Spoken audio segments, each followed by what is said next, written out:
Bienvenidos a nuestro estudio semanal este miércoles 9 de febrero.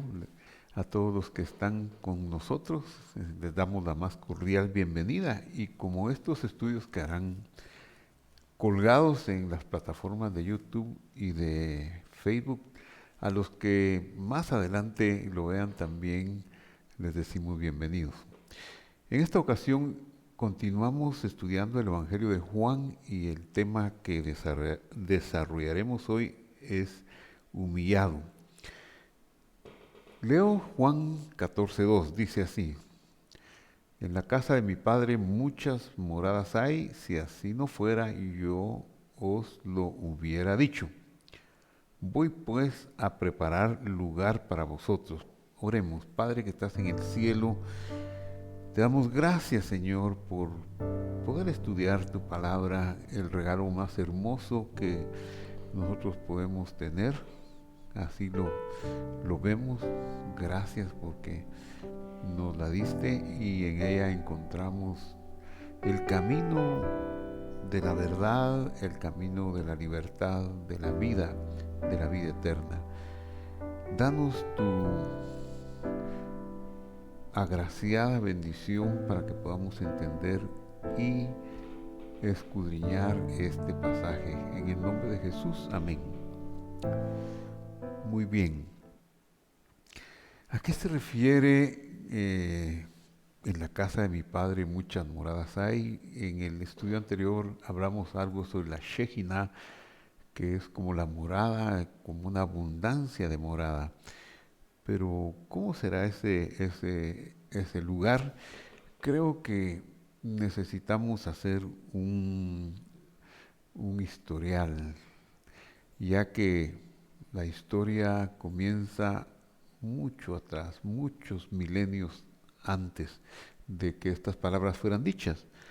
Elohim, Elohim, el nombre divino que aparece en Génesis 1 y que lo hemos explicado en más de una ocasión, es un nombre plural, es un nombre que se asigna también a varias entidades, como por ejemplo a los jueces humanos, al sumo sacerdote de la, del templo, aún a los dioses de las naciones, a los ídolos. Se les da el nombre de Elohim, solo que en una forma un tanto irónica, ya que se dice, tienen manos y no palpan, tienen boca y no hablan. Entonces Elohim se le da también a los mensajeros de Dios, a los ángeles, pero especialmente el Elohim que aparece en Génesis capítulo 1, el Elohim de Génesis 1, ese es muy especial. Ese es un nombre divino particularmente especial. Está en plural. Está en plural no significa que haya muchos Elohim, sino más bien el Elohim de Génesis 1 es como la plenitud de los atributos de Dios, pero más bien nos gusta verlo como el amor entrañable, la plenitud del amor entrañable. Esa plenitud o ese Dios con esa sabiduría creó los cielos y la tierra, como dice Génesis 1. Bueno, al final de crear los cielos y la tierra, hizo la creación del Adán, del hombre y de la mujer. El plan de Dios que nosotros podemos entrever era que Adán se encargaría de gobernar lo creado, gobernar el mundo, ¿por qué no decirlo? Gobernar el universo. Pero hubo un accidente, hubo una decisión inadecuada de parte de Adán que consistió en vender a la oscuridad, a la muerte, este mundo o esta comisión que le había sido encargada. El mundo siempre siguió siendo de Dios, el universo siguió siendo de Dios, solamente que el encargado de gobernar sobre él ahora pasa a ser un súbdito de la muerte, de la serpiente, del engaño y de todas las cosas trágicas que podemos ver a lo largo de la historia. Entonces Dios obviamente tenía que hacer un juicio, se hacía necesario un juicio, solamente que ese juicio que habría de ser hecho, pues sería hecho por Dios, por el amor entrañable. Claro, la misma naturaleza de Dios demandaba el juicio y uno de sus nombres, el nombre inefable, pues nos habla de la necesidad de ese juicio. Pero debido a esa cualidad de amor que él tenía, el juicio está en proceso todavía. No se hizo un juicio instantáneo provocado por la ira o por el enojo, por la decisión precipitada. Se hace el juicio ya y se destruye aquello que se ha sido creado. No se hace así. Dios no podía crear lo que había salido con tanto amor de su boca, de sus manos, aunque el administrador estuviera ahora lleno de muerte, lleno de una naturaleza completamente diferente a la divina. Dios le reveló a Moisés 13 atributos conocidos como los 13 atributos de misericordia. Y se relatan estos 13 atributos a lo largo de las Escrituras, pero en el Salmo 145, versículo 8, aparecen 5 de estos atributos. Y ahí aparece tanto en Éxodo como en el Salmo 145 uno de ellos que se llama Erej Apaim. Erej Apaim. Erej Apaim significa algo así como Erej largo, largo, paciencia. Apaim significa narices o nariz. Y es que la idea en la Biblia acerca de la ira de Dios o la ira del hombre tiene que ver con su respiración agitada o pausada. Por eso es que muchas veces cuando uno está en una actitud de correr o de pelear, su respiración se hace más frecuente, se agita, se respira muy corto, sobre todo si uno está peleando o está haciendo un esfuerzo físico muy grande. No puede estar como pausada su respiración. Y cuando uno se enoja, de igual manera su respiración se vuelve entrecortada. Eso es como una descripción de la ira del hombre. Y también esa forma de ver la ira del hombre en una visión antropomórfica se le atribuye a Dios. La ira de Dios, digamos, es como también una decisión muy rápida. Él no es un ser humano, no es un hombre para decir que está respirando entrecortado, pero este atributo de Ere Japaim es como que sea tu respiración larga, o sea, que no tu ira no sea rápida, que tu ira no sea una decisión de pronto, sino que algo largo, algo tranquilo.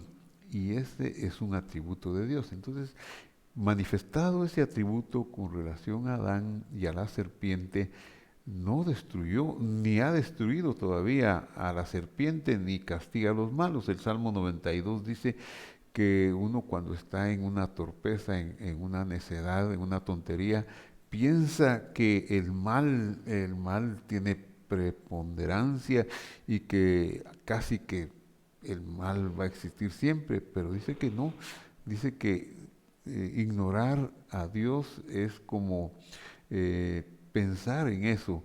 O sea, no creer en Dios es como, bueno, no existe Dios porque existe el mal, hay tanta corrupción, hay tanta maldad en el mundo, tanta enfermedad, pero eso es una tontería, dice el Salmo 92, porque el mal está preparado para ser destruido por la eternidad.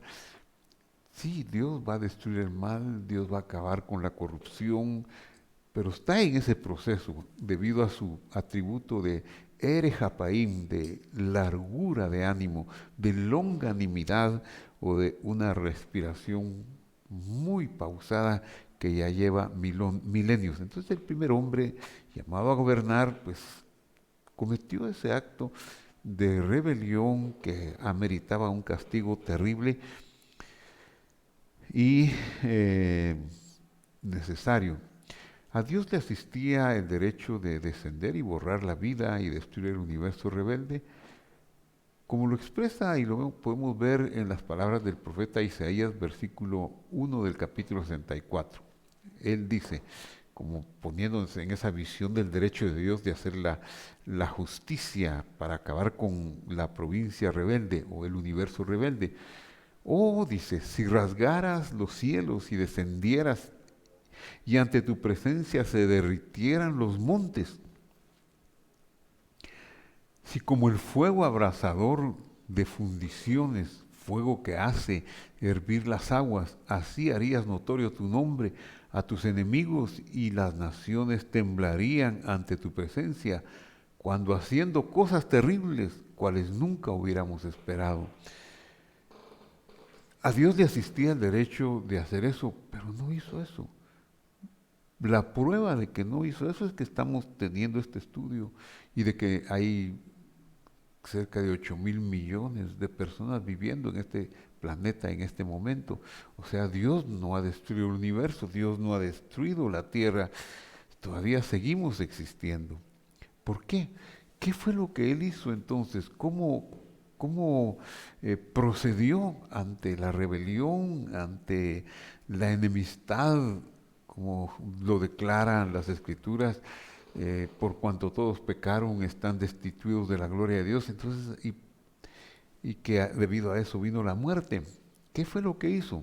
Entonces volvemos al nombre Elohim. Elohim, el amor entrañable. Eso es el nombre Elohim. La pluralidad del nombre Elohim, que tiene que ver con fuerza, con poder, nos habla de pluralidad, pero de plenitud de atributos del amor entrañable. El amor entrañable, Dios escogió hacer lo que nadie esperaba. Sí, Él descendió, pero no descendió derritiendo los montes, ni haciendo hervir, ni quemando el universo. Es decir, si Él con toda su gloria, su potencia, viene a este mundo para hacer el juicio, solo hubiera cabido la destrucción, no hubiéramos podido resistir su presencia, pero no descendió así. Él descendió al mundo para hacer el juicio, pero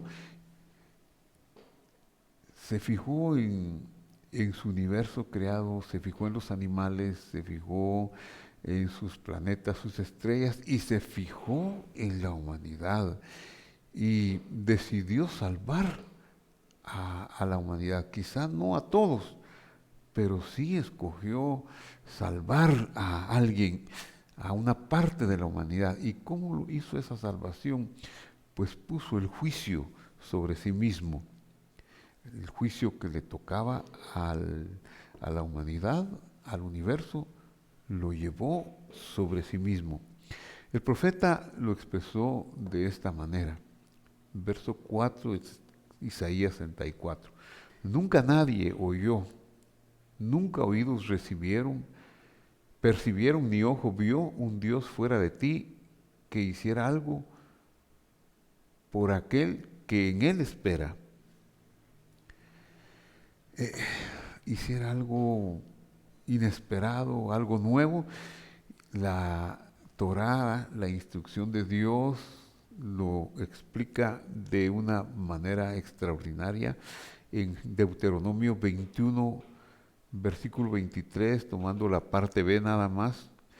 Ki Kilalat Elohim Talui. Aquí vemos que vuelve a aparecer el nombre que hemos dicho que es el atributo del amor entrañable, el creador del universo, según Génesis 1, capítulo 1, vemos que aparece el nombre Elohim aquí.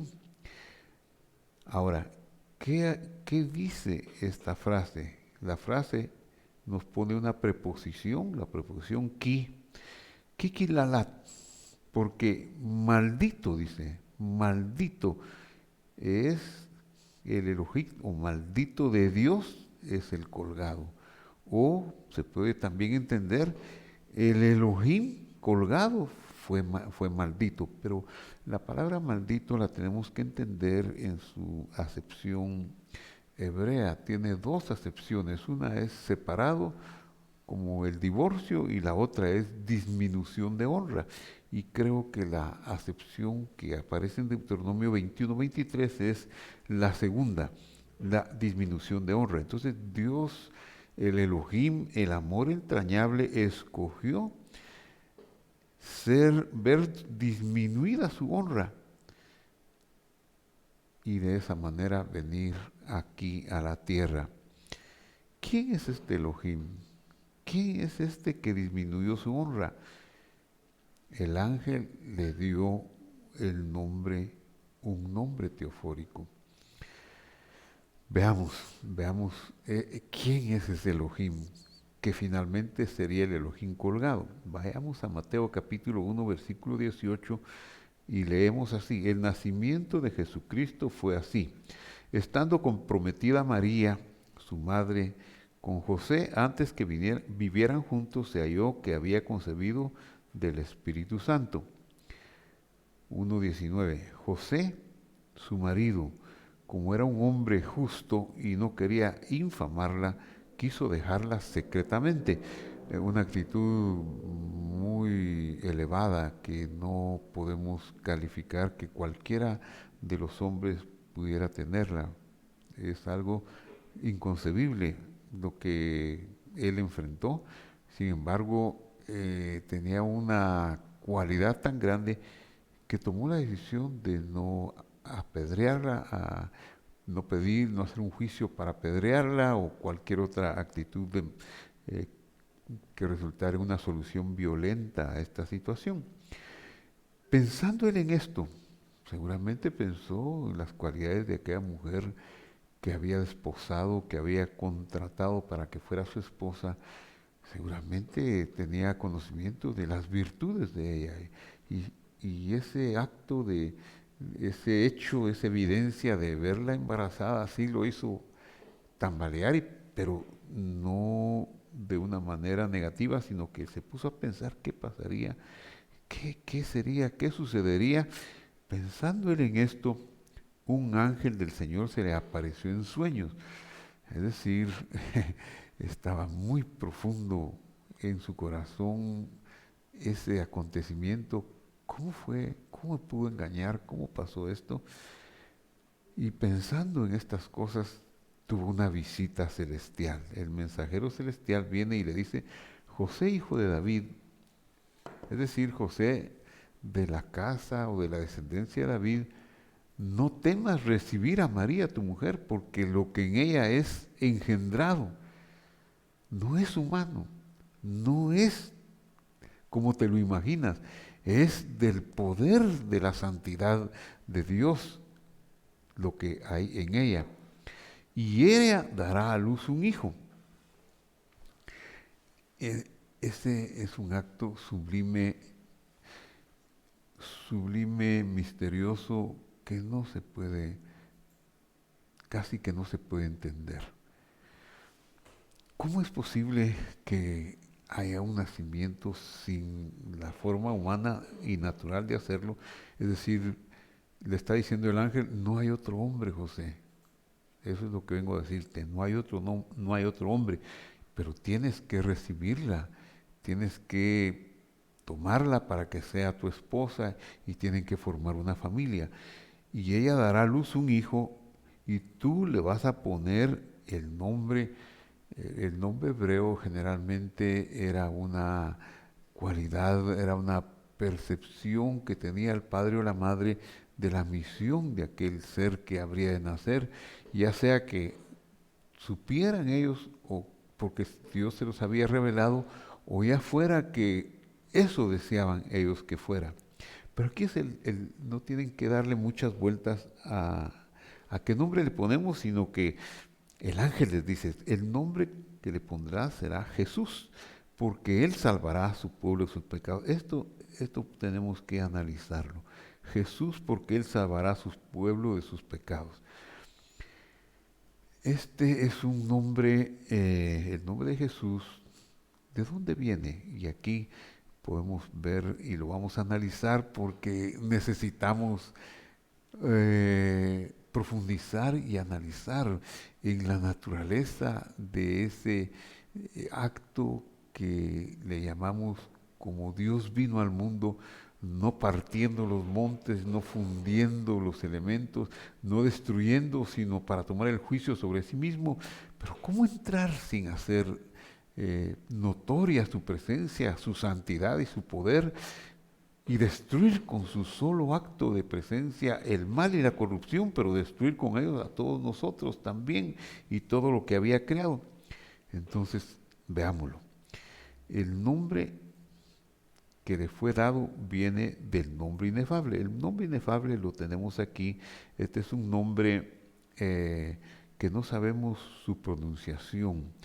Tiene, usted puede ver, si usted sabe hebreo, sabrá, pero si usted nunca ha conocido las letras hebreas y es primera vez que lo está viendo, estas son las letras hebreas. El hebreo se escribe de derecha a izquierda y estos puntitos abajo de las letras se llaman los puntos vocálicos, que fueron inventados por los masoretas entre el siglo IV y el siglo VIII. Hubo varias escuelas y ellos nos dejaron las vocales para poder nosotros pronunciar. Se corría el riesgo que con el correr de los siglos se perdiera la pronunciación de las palabras de las escrituras hebreas, porque las escrituras hebreas no tenían vocales y no había grabaciones. Por tradición se pasaron de una generación a otra cómo se pronunciaban las palabras de la Biblia. Por ejemplo, la primera palabra de la escritura es Bereshit. Bereshit está llena de consonantes, pero no sabemos si se podía decir Boroshit o Boroshat o Birushit o Birishot. No sabemos porque no tenemos la grabación, no existía la forma que llegara hasta nosotros cómo los antiguos pronunciaban las letras de las escrituras hebreas. Entonces los masoretas nos dieron un legado desde hace 1500 años, donde ellos pusieron que todavía tenían la fonética y la tradición, inventaron estos siglos vocales para los nombres hebreos. Por ejemplo, en el nombre que he estado mencionando con anterioridad, que es el nombre de Elohim, aquí Elohim también tiene las letras vocálicas. Esta letra que estoy señalando aquí con el apuntador, que parece tres puntitos y dos puntitos a la par, tres puntitos en forma de triángulo y dos a la par, es una E breve. La letra que está aquí es una letra que se llama Aleph, pero es muda. Entonces, como es muda, toma el valor de la vocal que está abajo. Este es una O, este puntito que se mira aquí es una O, entonces ahí dice, con la consonante lame, dice el O, y luego este es una, como nuestra H, también es muda, y este puntito, que es un solo punto, junto con esta letra, da el sonido de I, por lo tanto podemos decir que aquí dice Elohim. Elohim, esa fue la contribución de los masoretas, ponerle los puntos vocálicos a a las palabras hebreas, y de esa manera posiblemente nosotros estamos diciendo la palabra como la decían hace 3000 años en tiempo de David y de Salomón. Ahora, volvamos al nombre que estamos viendo que el ángel le dio a José. ¿De dónde viene ese nombre? El nombre que le dio en castellano suena Jesús. Y les digo, le estoy diciendo que viene del nombre inefable.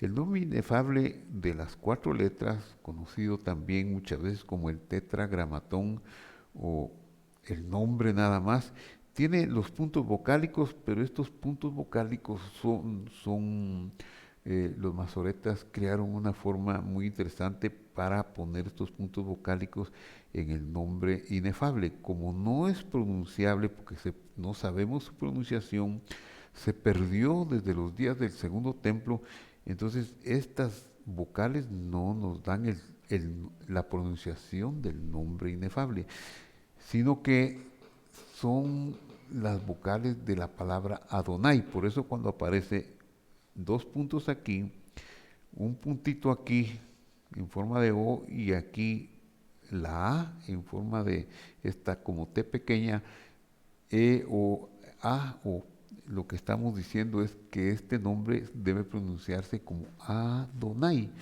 porque no sabemos, se sustituye pues el nombre Adonai por el nombre Yud-Heh-Vav-Heh, pero el nombre Yud-Heh-Vav-Heh sí tiene una aparición de casi 6,000 veces en las escrituras hebreas del Antiguo Testamento. O sea, no es un nombre que desapareció, solamente desapareció su pronunciación. Pero el nombre de Jesús viene de este nombre. Sigamos viendo. Viene del nombre inefable más el verbo salvar. El verbo salvar, estoy tratando de vocalizarlo, así. Yashá. Yashá sería el verbo, eh, él salvó, tercera persona, él salvó, Yashá. A la hora de poner un nombre como el ángel se lo dio a José, el nombre de Jesús, pues no le puso el verbo con las 3 letras, sino que le dio, juntó algunas letras del nombre inefable más algunas letras del verbo salvar. Y aquí Shin y Aleph. Entonces, del nombre inefable tomamos estas 3 letras. Estas 3 letras. Yud, Hei, Vav. Esas 3 letras las pasamos ahora al nombre que el ángel le dio a José, que le debía poner al fruto del vientre de María. Y luego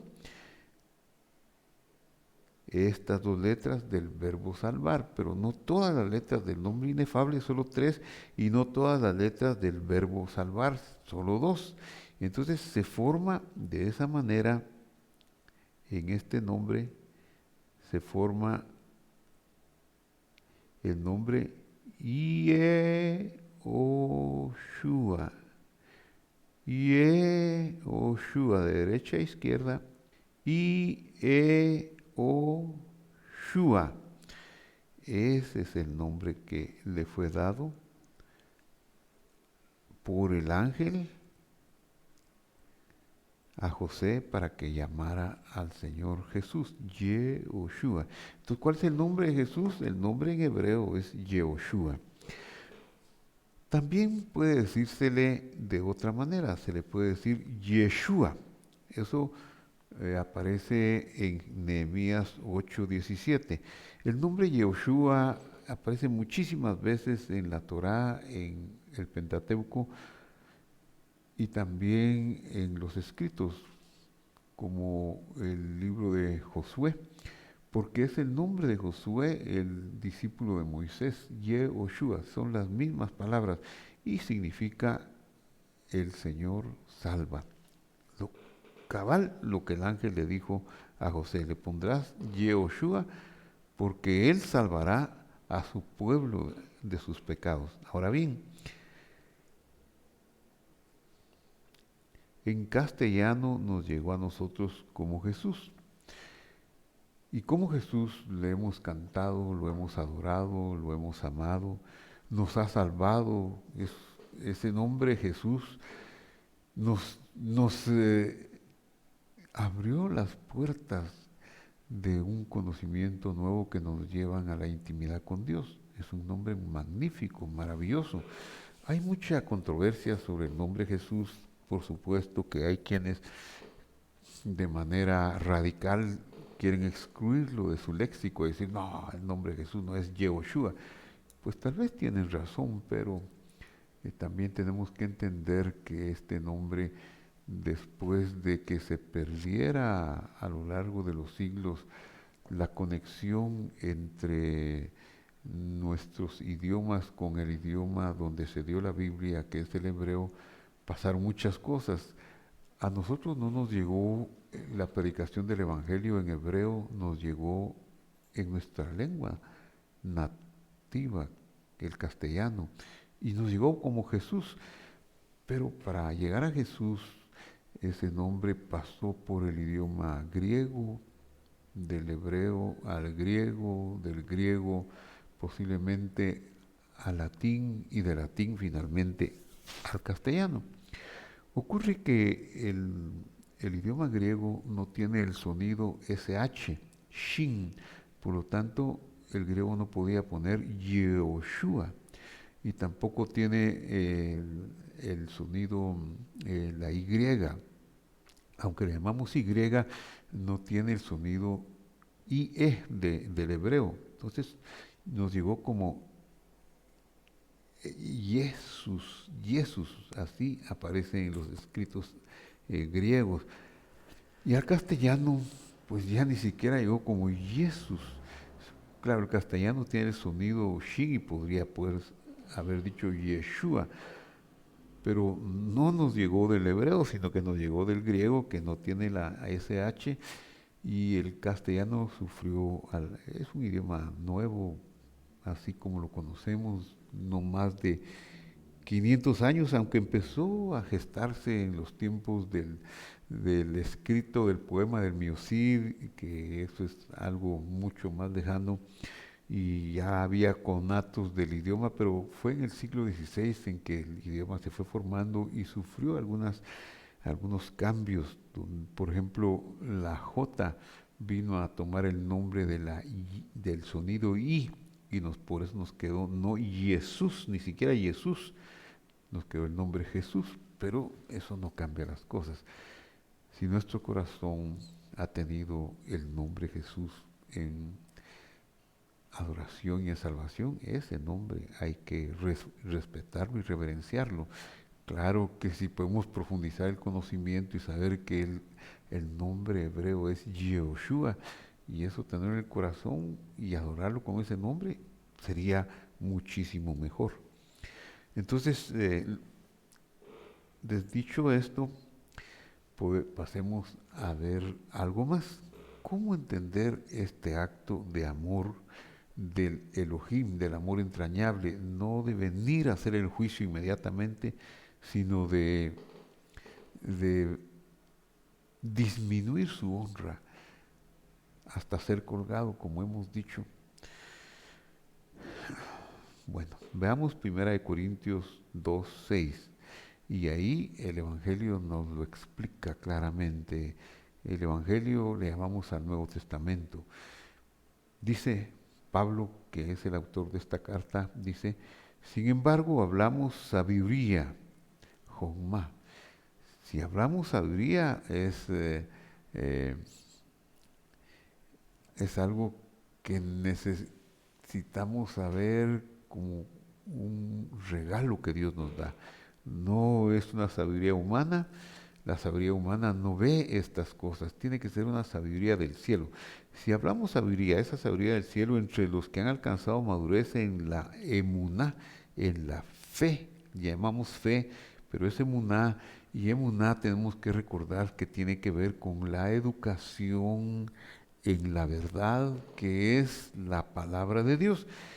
Si nos educamos en la verdad de conocer desde el Génesis en adelante la historia y los actos de bondad de Dios, entonces si tenemos ya un crecimiento y hemos alcanzado madurez con sabiduría en emuná, en la educación, no la sabiduría de este mundo, porque la sabiduría de este mundo, ¿qué hace? ¿O qué hace la sabiduría de los poderosos de este mundo? Perece. ¿Y por qué perece? Porque no es la verdad. Ahora el apóstol dice, pero hablamos sabiduría, sí, de Dios, y la sabiduría de Dios para nuestra mente es un misterio, porque no siempre nos quedamos sin comprender. Estamos aprendiendo y queremos que Dios nos revele, pero nunca terminaremos de aprender la revelación de Dios, porque es, digamos, su palabra es su mente, y nuestra mente es muy pequeña como para entender la mente de Dios.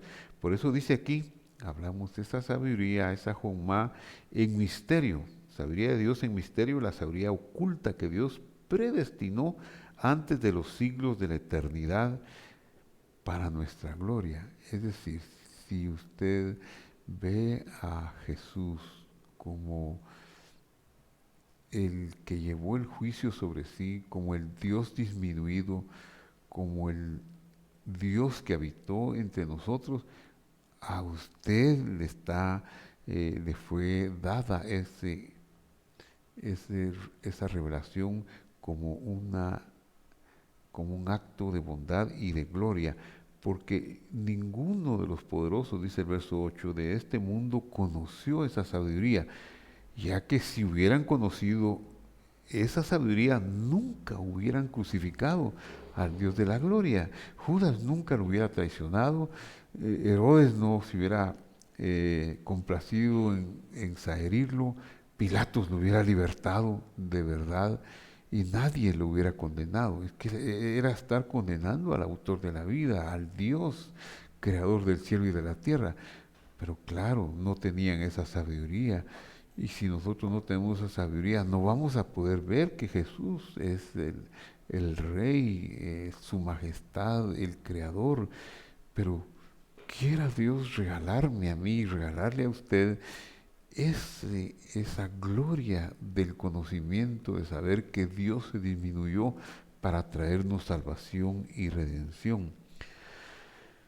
Continúa diciendo el Evangelio en pluma del apóstol Pablo, 1 Corintios 2:9, antes bien, como está escrito, cosas que ojo no vio, ni oído oyó, ni han subido al corazón del hombre, son las que Dios ha preparado para los que lo aman. ¿Qué cosas son estas tan grandes? ¿Qué cosas son las que son y ni siquiera podemos imaginar? Pues pensamos que en el futuro están muchas cosas que nunca nos hemos imaginado. Pero no están solo en el futuro, están en el pasado, están en el mismo hecho que Él vistió a nuestros padres cuando se rebelaron con Él en el huerto. No los destruyó, los vistió, como dándoles una esperanza, como diciéndoles, hay una esperanza para ustedes, yo voy a disminuirme y voy a morir por ustedes para salvarlos. Esa es la gran noticia. Ese es el acto que nadie se imaginó ni pudo suponer, que Dios, en lugar de venir y rasgar los cielos y fundir los elementos, tuvo erejapaim, o sea, una largura de ánimo, respiró profundo, una respiración que ya lleva milenios de milenios, para no destruirnos, para revelarse y para mostrarnos su amor, para mostrarnos que su justicia, si bien es cierto, requiere la muerte del malvado, también es cierto que por aquellos que Él eligió, Él mismo habría de morir, como dice, Él mismo llevó nuestros pecados en su cuerpo sobre el madero, para que nosotros, muertos a los pecados, vivamos ya justificados, y por su herida seamos nosotros salvados o sanados. ¡Qué maravillosa! Así que estas cosas solo pueden recibirse por revelación, como está escrito. Verso 10 del capítulo 2 de 1 Corintios. Pero Dios nos las reveló a nosotros por el Espíritu, a Pablo, a usted si lo cree, a mí si lo creo. Yo lo creo, por eso lo estoy predicando y enseñando, y me esfuerzo por llevarle este conocimiento, para que juntos veamos y crezcamos y disfrutemos de esos regalos que nadie se ha imaginado, que Dios nos iba a amar tan profundamente que iba a venir a la tierra disminuido en honra. Dios nos la reveló a nosotros por el Espíritu, porque el Espíritu todo lo escudriña, aún lo profundo de Dios. ¡Qué maravilloso! es que esto es extraordinario. Pero lo más extraordinario es que no vamos a estar en esta situación en que nos desenvolvemos con la maldad a nuestro lado, con la muerte y la oscuridad que nos persiguen de día y de noche, con la corrupción que nos rodea, con el triunfo del malo. Ya vimos que es ignorar a Dios pensar que eso va a permanecer para siempre, no, el malo va a ser sepultado hasta la eternidad, apartado de Dios. Entonces, la esperanza que Jesús nos deja en esta noche, en esta cena de que se inició su relato en Juan capítulo 13 y que ahora continúa en forma de revelación en el capítulo 14 de Juan, nos enseña que Él vendrá otra vez. Dice, y si me voy, porque va a morir y va a resucitar, voy a preparar lugar y os preparo lugar para ustedes, ¿verdad? Vendré otra vez y os tomaré a mí mismo para que donde yo esté vosotros también estéis. Esa es nuestra más gloriosa esperanza. Él vendrá otra vez.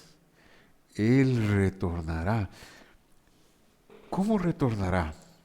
Hechos 1:10 dice, y estando ellos con los ojos abiertos, o con los ojos puestos en el cielo, entre tanto que él, Yehoshua, ascendía, él se iba, se pusieron junto a ellos dos varones con vestiduras blancas, los cuales les dijeron, Galileos, ¿por qué estáis mirando al cielo?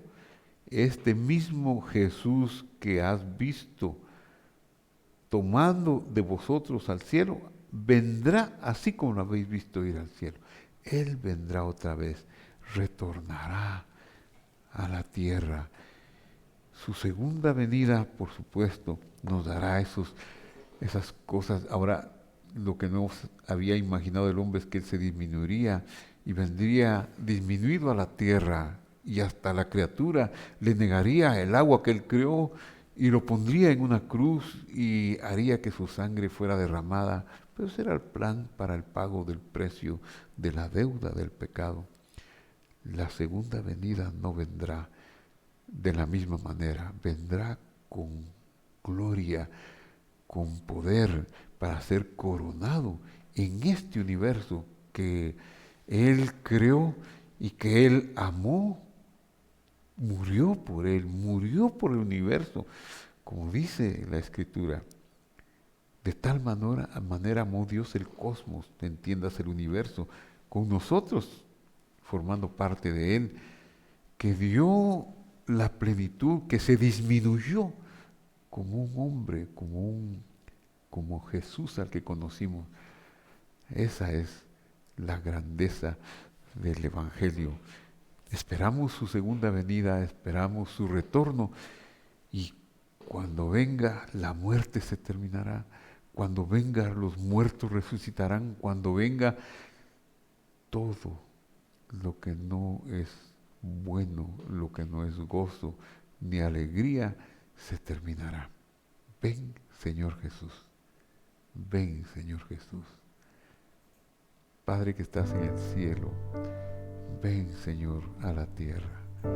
Desciende, sálvanos del mal, líbranos del mal. Pero claro, tu justicia no es como la nuestra, que es imprudente, es rápida. Tu justicia es perfecta. Cuando sea el tiempo, cuando se cumpla el tiempo, así como cuando se cumplió el tiempo, apareciste a través de una mujer disminuido en tu honra para poder morir. De la misma manera, cuando se cumpla el tiempo, descenderás otra vez para ser coronado en gloria.